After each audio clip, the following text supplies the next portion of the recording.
Labadiena, čia Kristina Usilaitė ir šiandien mes kalbėsime su jaunu kūrėju Marku Polubenka. Kas yra Markas Polubenka? Šiaip žmogus, kuris nori daug visko žinoti, nori daug visko daryti ir pamažu viską sužino ir viską daro.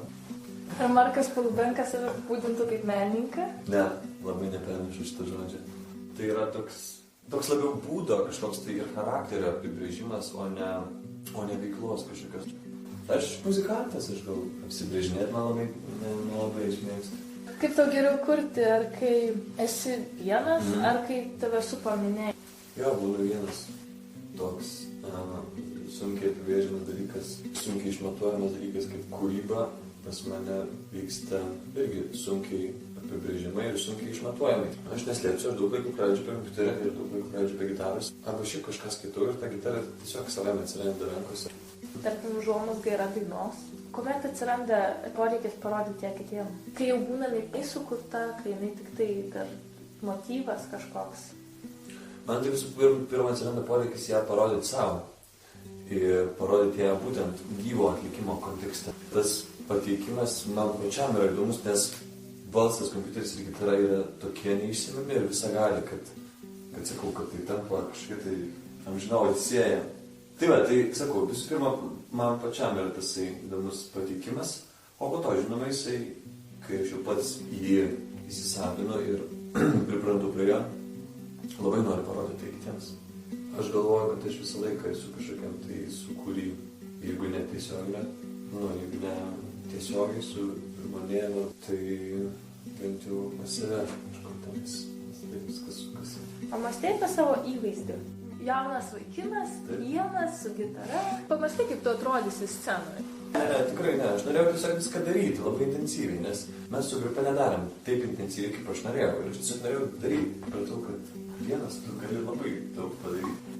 Paprastumas ir yra prieiga ir raktas į pačią muziką iš esmės, nes kadangi tai tokia neaiški, tai aš galbūt kaip žmogus, kaip žmogus turintis vardą, galintis kalbėti ir bendrauti ir aiškinti kažką žmonėm, galėčiau tarsi būti toks tarpininkas tarp tų žmonių ir tos muzikos. Tai va, tiesiog, tik aš po to pagalvoju apie tai, kad tas apranga ir ta visa mano poezija yra toks lengvas dalykas. Aš stengiuosi sukurti pilnavertį skambesį.